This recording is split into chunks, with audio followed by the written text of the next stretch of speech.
Halina't pag-aralan ang letrang O. Ito ang malaking letrang O.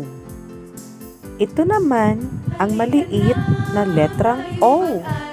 Alam mo ba kung ano ang tunog ng letrang O? Ang tunog ng letrang O ay O. O. O.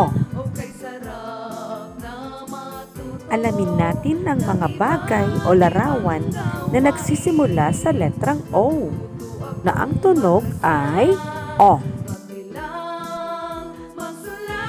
Ito ay orasan. Ang orasan ay nagsisimula sa letrang O. Ang tunog ng O ay O.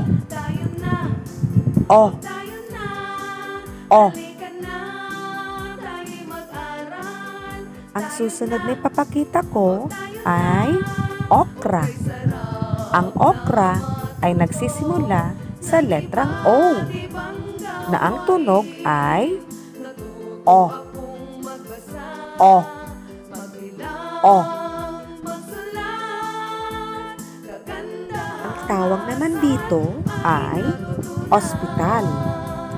Ang ospital ay nagsisimula sa letrang O. Ang tunog ng O ay O. O. O.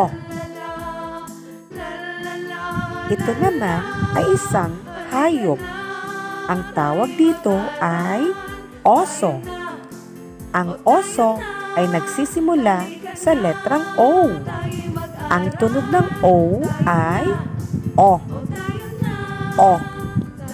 O. Ang susunod na ipapakita ko ay isang uri ng sasakyan.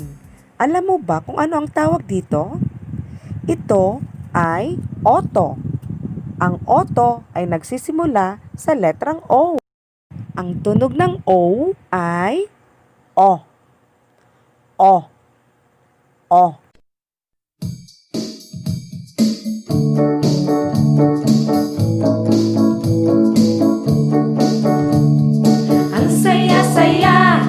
Ang saya-saya sa kindergarten.